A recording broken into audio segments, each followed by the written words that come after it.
Manuhay. I am Carla Oñasa Manay. I am Sherry Albano, Leia Dalola, Princess Natasha Malago, Mark Ornel Tumulay. and we are here in Welltech Motor Sales Corporation in Punari, Tampulan, Manolo County to interview one of their sales presidents.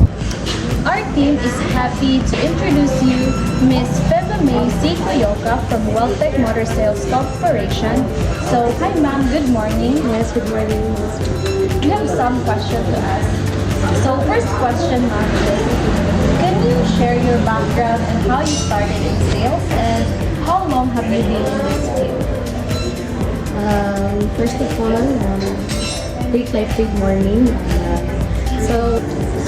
As usual, gonna become like sick lang ako. Job after graduation,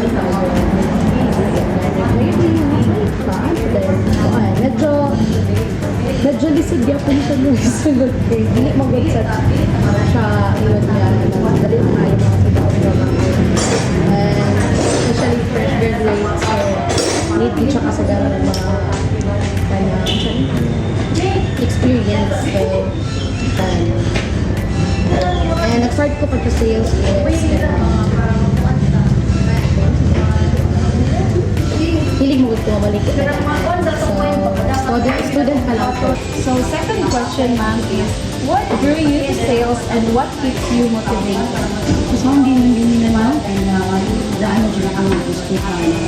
Mas maayo ko ang pilit sa pagkamalibya. So, kaya nabitang naanak ko strength. Package na siya. So, una mong good ka na guys. Kanang pag-college na ako. Pamanig ka namin sa school. Okay, so rin ako, banana queue, kamote queue, or something, mga biko, something like that. So, you can just like that. Kung why not, mag-try na ako dali sa company. Apply na ako skills sa pagbaligya. And ako siyang ma-share sa company.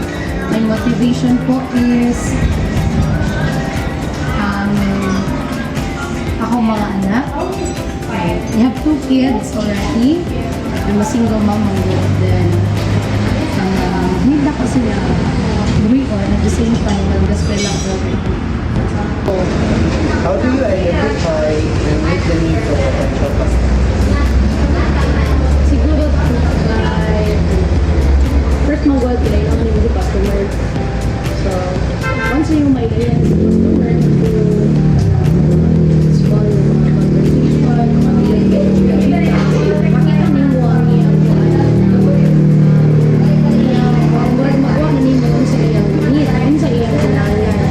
small customer satisfaction, you offer nimo on-site pwede sa iyo. Kanang suitable na customer.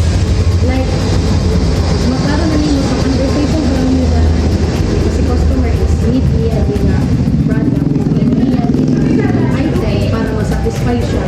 Kung makuha na ko ang iyan ko, yung satisfaction po niya.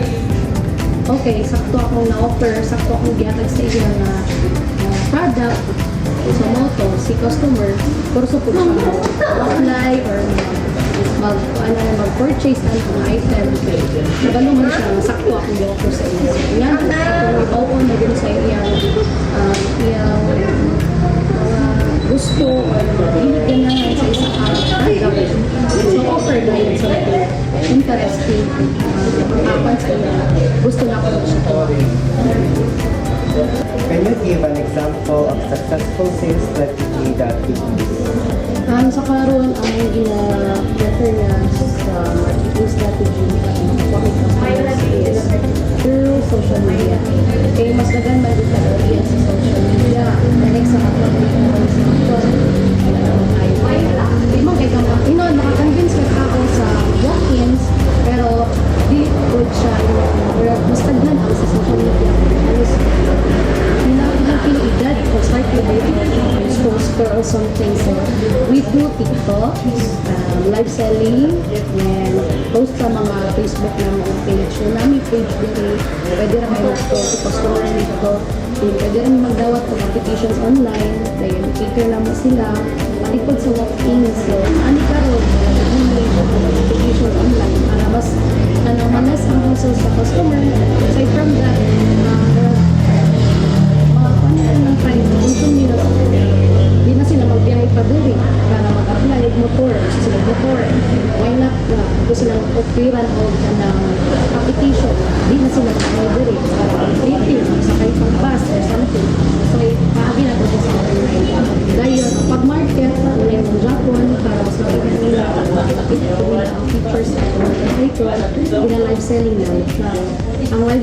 po, introduce na mo dito, kung sa amount, pila iya monthly, alam, down payment, yan, kasi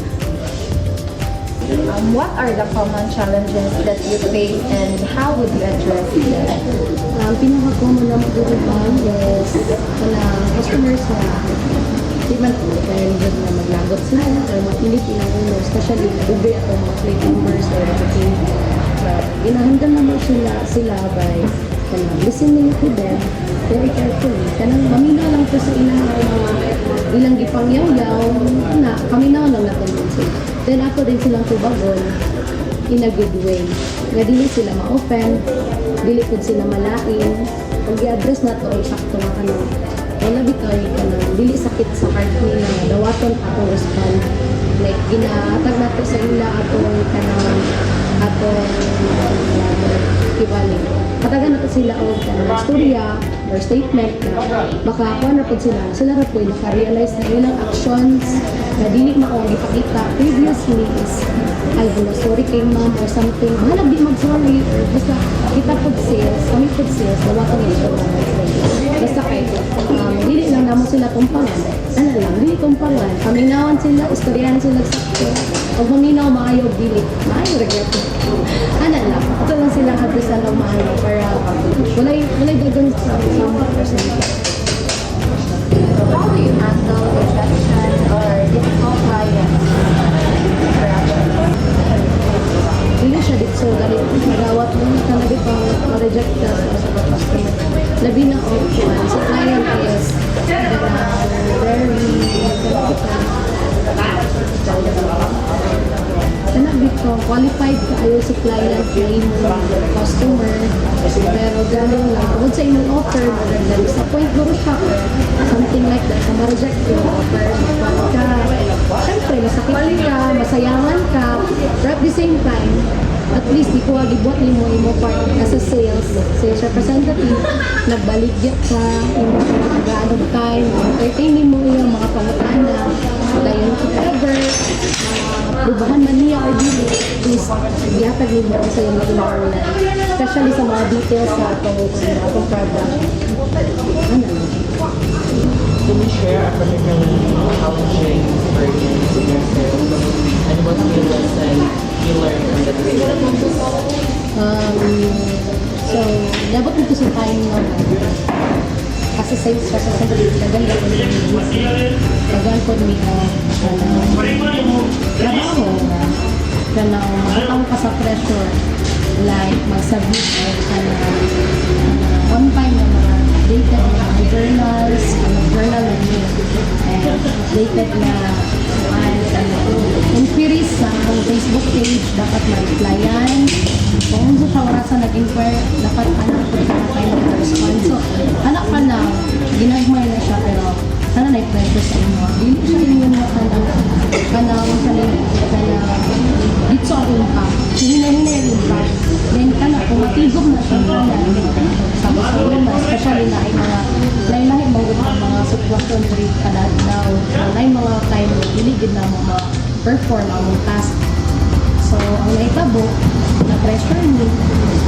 Kung ano dayon na iabot na din ang time na reporting na or hatag na sa kanang sa mga halay report. Wala na kayo ma-present.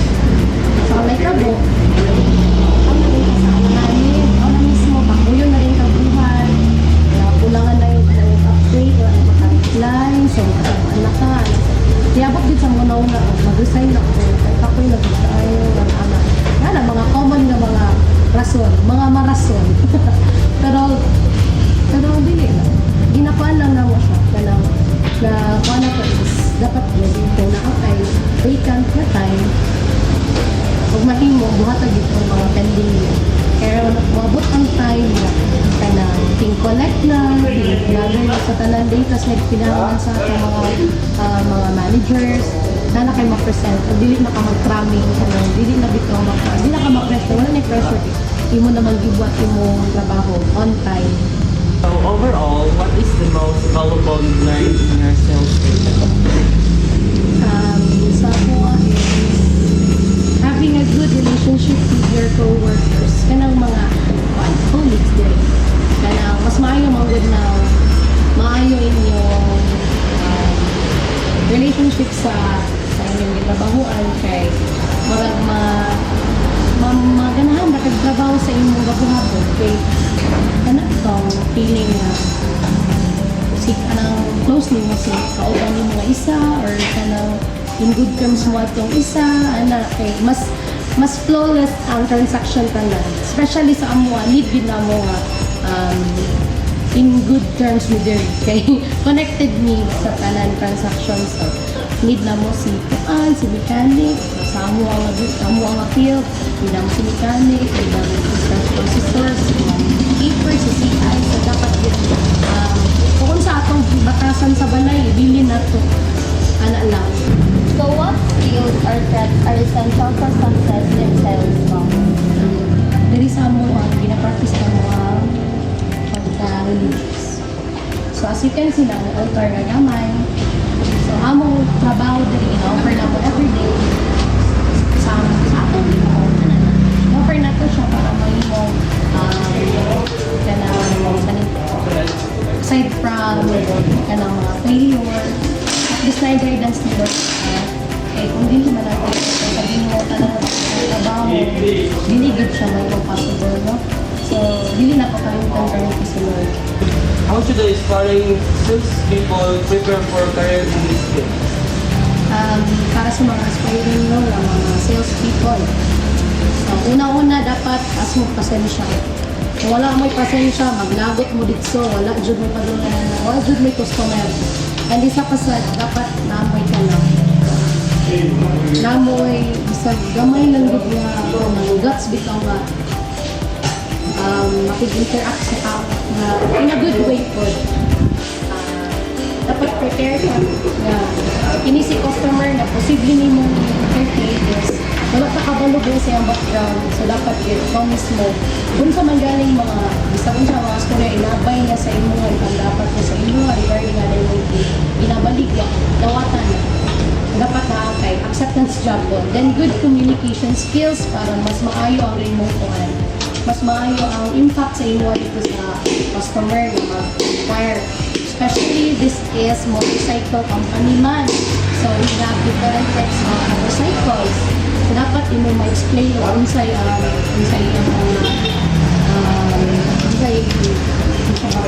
qualities sa product. Makuha mo si customer, hindi pa dapat mamakap lang dito. At makuha mo si customer mo, so dapat gamitin mo siya in a good way. Explain mo ang mga products mo sa pamaagi na mahalinan ka. Aron mas daghan mo customers, mas daghan pa kita.